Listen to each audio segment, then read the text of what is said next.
ओम नमः संभवाय च मयो भवाय च मयस्कराय च नमः शंकराय च शिवाय च शिवतराय च।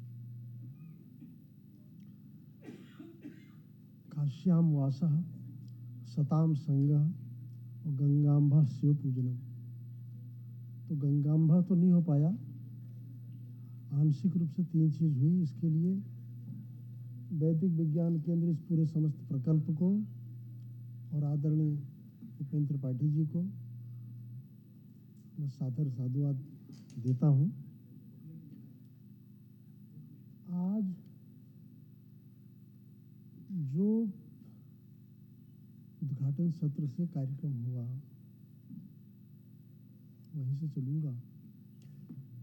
मैं अगली बार से ये प्रार्थना करूंगा उपेंद्र जी से कि हमको मात्र यहाँ वक्ता के रूप में नहीं बुलाया जाए, श्रोता के रूप में बुलाया जाए, तब काशी के सारे आनंद ले लिए जाएं।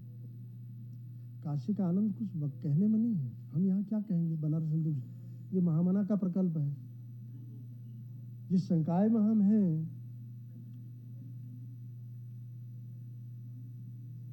वेद विद्या विज्ञान और आयुर्वेद संकाय, महामना की सर्वश्रेष्ठ ये संकल्प है। यहाँ कालपत्र यहाँ गड़ा हुआ है कि कभी अगर विश्वविद्यालय समाप्त भी हो जाए तो ये 2 संकाय बने रहे।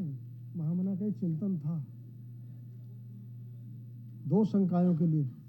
मुझे अच्छी तरह याद है, काशी हिंदू विश्वविद्यालय की स्थापना के बाद महामना हरिद्वार गए थे। मैं अभी अग्रज से कल चर्चा कर रहा था प्रोफेसर विजय मिश्रा जी से।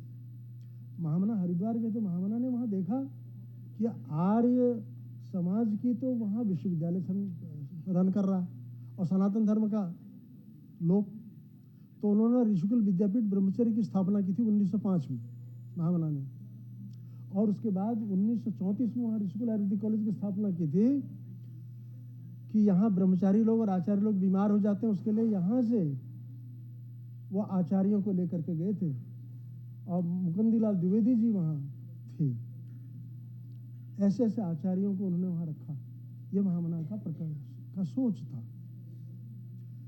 अब मैं अपना पहला विनम्र निवेदन ये कर दूं कि इस विद्वत सत्र में अभी सोलंकी जी अपनी बात करके गए हैं, डॉक्टर साहब ने बात कही है, तो आनंदमय कोष में सब विराजमान है, सब आनंदमय कोष में विराजमान है।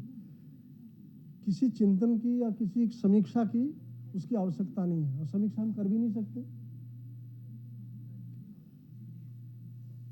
पर आज जो वेद का वैश्विक अनुप्रयोग इस विषय पर चर्चा हो रही है, मैं थोड़ा सा इसी संदर्भ बात करना चाहूंगा।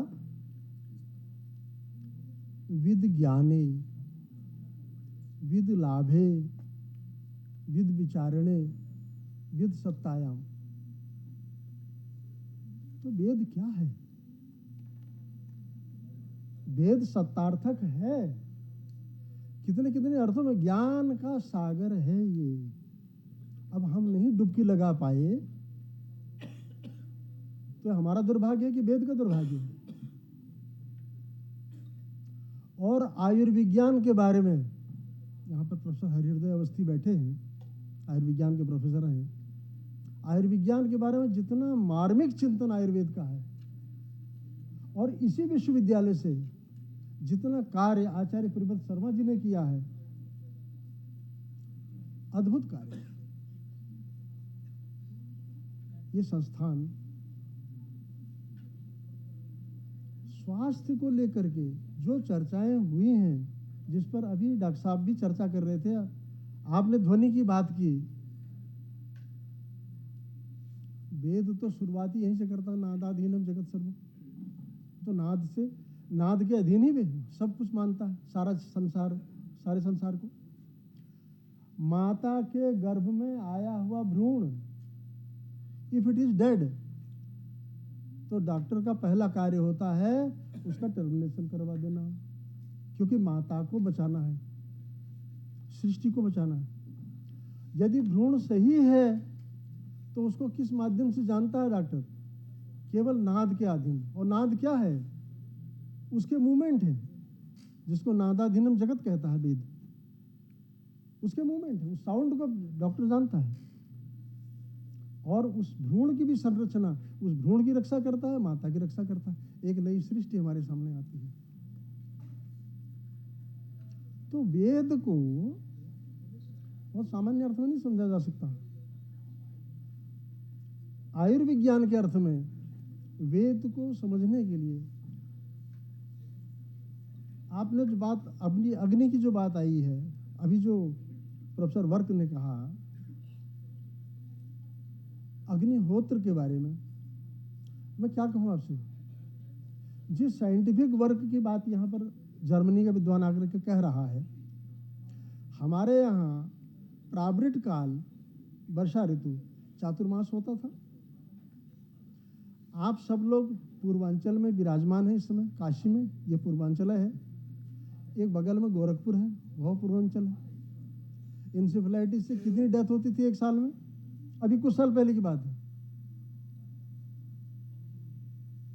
और कितना पैसा भारत सरकार ने खर्च किया? मुझे याद है एक मीटिंग का मैं था, उसमें सेक्रेटरी साहब ने कहा कि 9,000 करोड़ खर्च हो चुका है, 9,000 करोड़, और विद नो रिजल्ट। 150 डेथ हुई थी बच्चों की एक ही 24 घंटे के अंदर में, बीआरडी मेडिकल कॉलेज में। हमारे यहाँ चातुर्मास होता था। चातुर्मास क्या है? हवन होम होते थे, धूपन दीपन का कार्य होता था, कितना पर्यावरण शुद्ध रहता था। तो जो जल की शुद्धि की बात आई है, जो पर्यावरण की शुद्धि की बात आई, इस पर कितना चिंतन हमारे यहाँ हुआ है, अद्भुत चिंतन हुआ है। मैं पेपरों की तो क्या समीक्षा कर सकता हूँ, कुछ भी नहीं कर सकता हूँ। मैं बस यही कह सकता हूँ कि ऐसी संगोष्ठियाँ और ऐसा संस्थान, ये मणिकांचन संयोग है, मालवीय जी की धरती है, मालवीय जी की संरचना है, बाबा विश्वनाथ की ये नगरी है। तो मैं अगली बार से यहाँ जब कभी आना चाहूँगा, मैं उपेंद्र जी से प्रार्थना करूँगा कि मुझे श्रोता के रूप में बुलाएं। मैं निश्चित आ जाऊँगा, मैं अवकाश प्राप्त व्यक्ति हूँ, और आ जाऊँगा और सुनूंगा उधर बैठ के, इधर नहीं। ये हमारा ये सर, हम ये सुनाने के लिए नहीं आए सर, हम तो अपने विनम्र निवेदन करने आए हैं। उपेंद्र जी ने सौभाग्य दिया हमको, लेकिन चूंकि मैं एक संस्थान में रह चुका हूँ और मैं ये जानता हूँ स्वास्थ्य के संबंध में जितनी चर्चाएं हैं, आपके इस विश्वविद्यालय ने वो काम किए हैं आयुर्वेद से। सुश्रुत की एक अवधारणा है क्षार सूत्र की, मैं आपको छोटी सी बात बता रहा हूँ। ये जो पाइल से है, फिशर फिस्टुला है, यहाँ प्रोफेसर प्रभाकर जनार्दन देशपांडे ने, इनोवेटिव अप्रोच है आदमी की, उन्होंने उसको प्रयोग किया। आज पूरे संसार में, आयुर्वेद जगत में जहाँ भी क्षार सूत्र का काम हो रहा होगा, वहाँ पर सबसे पहले ऊपर प्रोफेसर पीजे देशपांडे लिखा होगा।